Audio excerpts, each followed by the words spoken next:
Love smarter, not harder. Today's question. Hi, Dr. Karen. I wanted to know if you could speak a bit about deal breakers. I'm currently 31 and I'm not considering men with children or who have been divorced, as I don't necessarily think I'm ready for that, and it makes getting married in the church a bit difficult, annulments aside, and getting married in the church is very important to me. I've been using the dating apps and I've been filtering out divorced men or men with kids. As I get older, though, I realize there may be fewer and fewer men without kids from a previous relationship, so I realize my deal breakers may change. But is that settling? I don't necessarily want to be a stepmom at 31 or 32.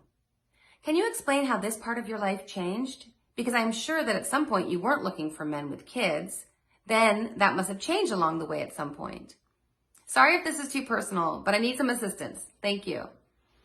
Not too personal at all. This is a great question. I think you're very wise to be very honest with yourself as to what you're looking for and what you are prepared to encounter and take on, so to speak, in a relationship. At 31, 32, I think it's totally fair and reasonable to say, especially because you're on an app and you can check the things that you want to have, and you can not check things that you're not willing to deal with at this point in your life. And that's fair. Also, it's loving, because if you weren't honest with yourself, then you might get yourself into a situation that deep down you didn't really want to manage, and that wouldn't be fair to the person you're dating. It definitely wouldn't be fair to the children. When this kind of question comes up, I'm always first and foremost, I'm thinking about the kids. They're the vulnerable ones. They're the ones that don't have power, and they're the ones who are quite often the most deeply wounded by adults' love affairs and marriages and divorces, and then baby mama, baby daddy. The kids are the ones that suffer. So I applaud you for being honest and saying, no, that's just not something I want to deal with, because you're saving a kid potential grief. Now, that being said, as you pointed out, getting older, you may want to think differently about it.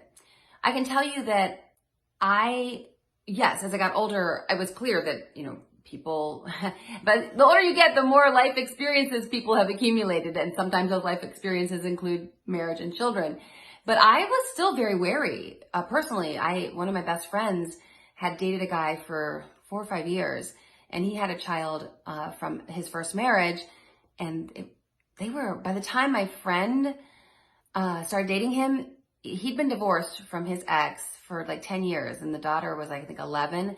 But they were still going to court like every month with parental agreement disputes, and the money stuff was still very, very present. And so she ended up being in a relationship with a guy who was still doing battle with his ex-wife, and they'd been divorced for 10 years. So I was really gun shy because I'd seen that. I'd seen what my friend went through. So I was taking it very seriously. What I can tell you is that you may think, where you are now, you may think, I just couldn't deal with that. And there were times when I thought, I just don't know if I could be a stepmom. I mean, everyone hates the stepmothers. Everyone knows that, right?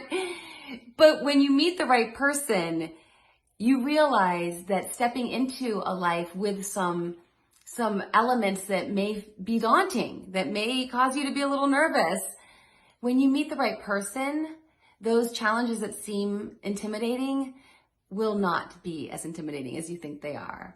I'm not going to say we haven't had issues in our marriage because of my role as a stepmom and stepping into a family and where there are children already and there's an ex-wife. I mean, that's definitely been a reality in our marriage. But when you meet the right person, you will go, oh, okay, I can handle that. I remember even when I first started dating Dan, I remember I would have this inner monologue like, I don't know if I can handle this. He's recently divorced and he's got 3 kids, and what if they hate me? And as being a stepmother, I never expected that. And I would tell myself, I'd just calm myself down and be like, Karen, you don't need to have this all figured out after dating this guy for 2 months. Just take a deep breath. Just you're very much into this guy. So just keep seeing him. And as you keep seeing him, life will reveal itself to you. He will reveal himself to you. He will reveal himself to you as to whether or not he's a man with whom you can navigate these waters. A man you can trust to have your back if you do decide to enter the role of a stepmom. So I would just encourage you to like I said, it's fine to have some ideas about what you are interested in experiencing right now in the dating scene. And then I would also encourage you to give yourself a little, lay back enough, be open enough to being open to the right guy, because if the right guy happens to have some kids in tow, if he truly is the right guy, you will be able to step into that relationship. You will step into that relationship in a way that you never thought you could. What you thought would have been way too daunting and way too scary and way too challenging will all of a sudden not be daunting and scary and challenging, because you're with the right person and you have that trust, and he has shown you to be someone with whom you can absolutely step into this reality of a blended family. And sidebar, you might actually find out you fall in love with your stepkids, as I have, and find that there's this bonus mom element. The stepmom really isn't the thing, it's the bonus mom and these bonus kids that I have. It's a really beautiful relationship. So I hope that helps.